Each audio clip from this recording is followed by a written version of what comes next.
Assalamualaikum warahmatullahi wabarakatuh. Dus pundi kabaripun sedaya?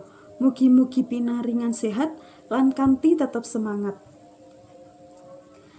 Sakderenge kula lanjutaken, langkung rumiyin kula badhe ngenalaken diri kula.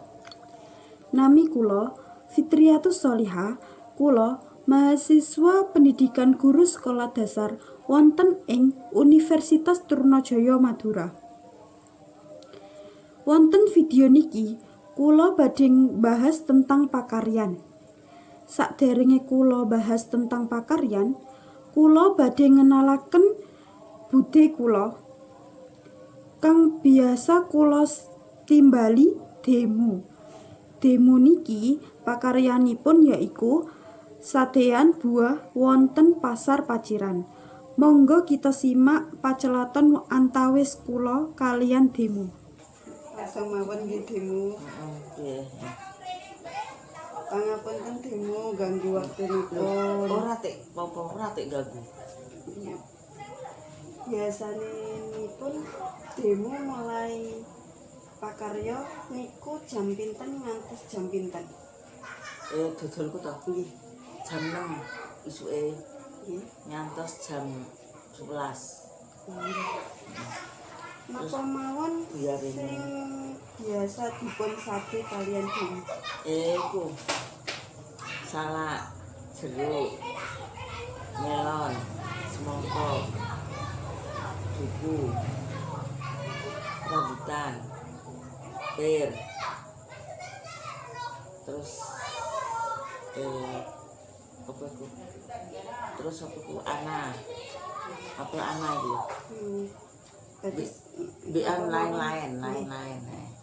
Ya ono kurma, ono kerupuk. Nggih. Gitu. Nah, sakniki kan lancine niku napa wabah virus corona. Napa tasih lancar sabiyanipun? Ya siji mbak Aguni. Nggih. Siji mbak Aguni. Pangapunten nggih. Duh, tak benak tuh takok ngono. Misal dibandingaken sakderenge wonten wabah kalian sakmantune kataipun kata pundi ya penghasilanipun? Ya kata Sakderenge wonten sadurunge ana virus. Misal dikinten-kinten ngoten sedinten angsal pinten sadene? Apa jare kulaane? Kan kulaane sampai tuh 500 ya lancar. Nah saiki pancene ngene ya wis padha-padha 700 sak dina. Agek iki anggone 300. Barang uga waktu kan saya tak bisa kering. Nah, alhamdulillah sakniki kan sampun mlebeti wulan Ramadan.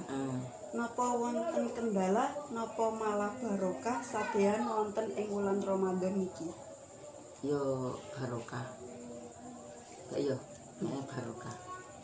Syukur alhamdulillah nih malah barokah sadeanipun. Mugi-mugi sadeanipun paringi lancar. Amin. Lan demo diparingi kewarasan. Amin. Mugi saged nglampahi kegiatanipun. Nggih. Matur suwun sanget purun kula ganggu waktunipun. Ora apa-apa. Sakmantune kita mirengaken pacelaton antawis kula kalian demo, kita saged nyimpulaken bilih pakaryan menika wonten pasang surute. Misale mawon sakniki wonten wabah Covid-19. Niku kata pakaryan kang boten saged sami kalian biasanipun sakderenge wonten wabah.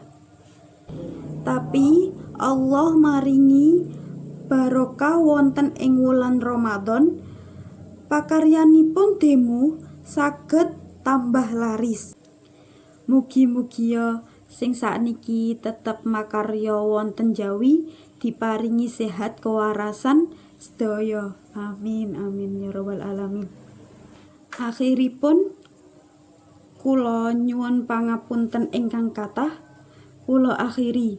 Wassalamualaikum warahmatullahi wabarakatuh.